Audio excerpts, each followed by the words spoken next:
My older brother and I used to live in a rural town in Mexico when we were very young. He was about 10 years old when this took place. For this story, I won't use his real name, so we'll call him Jay. At that time, our parents didn't have a lot of money, but we lived in a pretty big house.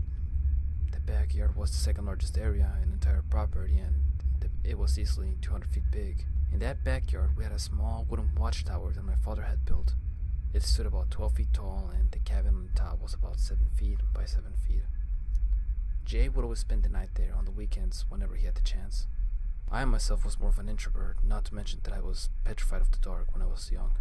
Now, those of you who live out in the country, you'll know that when it's dark out, I'm talking about pure pitch black darkness. And that sometimes it's a hazard to go out there without some kind of light source, since you never really know what lies in the darkness. Now, this specific town was known to be a kind of magnet for the supernatural. There'd be reports of people seeing weird creatures and shadow people. So, to most of you that don't know what shadow people are, it is basically a malevolent spirit. To summarize it, you don't want to fuck around this town after 9 p.m. at all. Anyways, back to the story.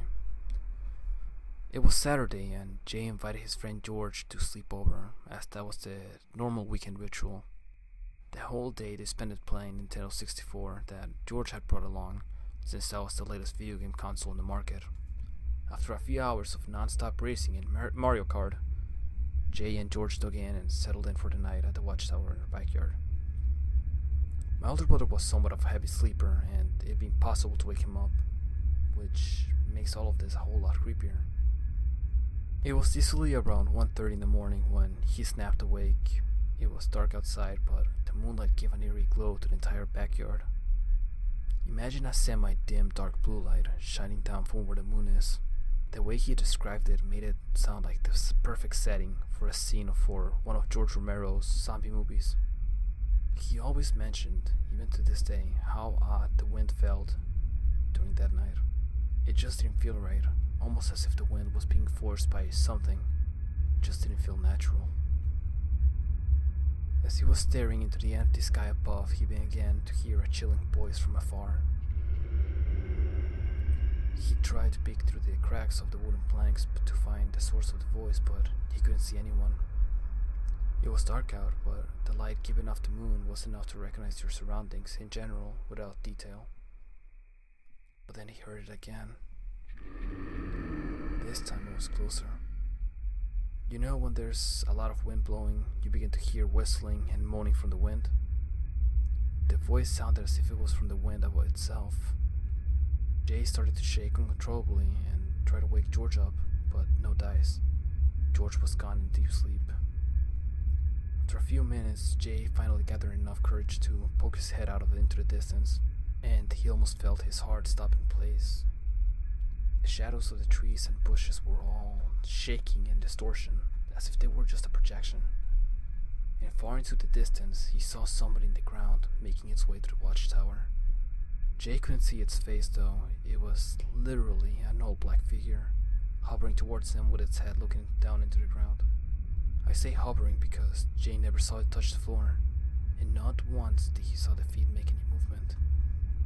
Now, take note that my older brother was already disturbed by two bizarre paranormal events, and now he was watching a shadow in the shape of a tall, lanky human with his head facing the ground, floating in the most sinister way imaginable. Jay was paralyzed. He was frozen with fear and couldn't even turn away.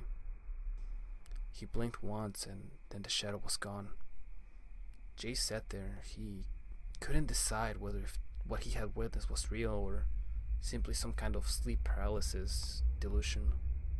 Just as he began to relax, loud raspy breathing was getting louder from the bottom of the watchtower. Jay looked down and was close to passing out as he saw the same shadow emerge from the ground. The fucking thing was literally pulling itself out of the ground as if it was coming out of a pool. Jay couldn't take it and began to accept his death. Now, my older brother was never one to be scared of anything, even as a kid. He didn't fear the dark and was never afraid to get into a fight. This time though, he was petrified. He dropped to his bed and covered himself up with his blankets like any 10-year-old would. Surprisingly, he was able to fall asleep rather quickly. A few hours later, he woke up again, but this time the wind was back to normal. It felt normal in that sense. Nothing strange about the atmosphere at all, and the shadows were normal. They weren't shaking in distortion. It's hard to explain, but everything was simply back to normal. When it was morning, my older brother tried to talk to George about what he saw last night, where George said he was asleep and never heard anything. After that night, Jay never spent the night outside for the rest of our time in that house.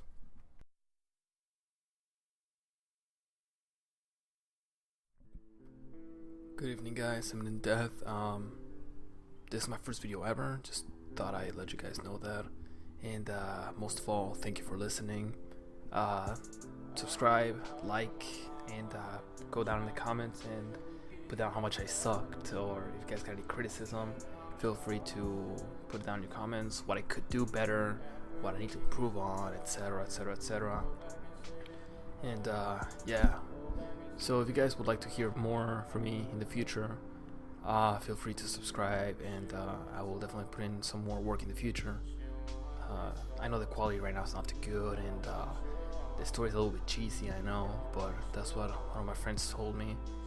So, and that's a real life story, by the way, not throwing any shade on him or anything.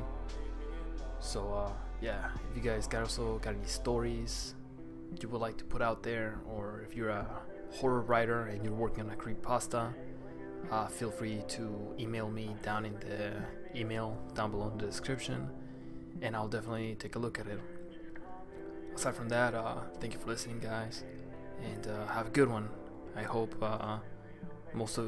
you guys can hear more from me in the future if you guys like my content. Thank you.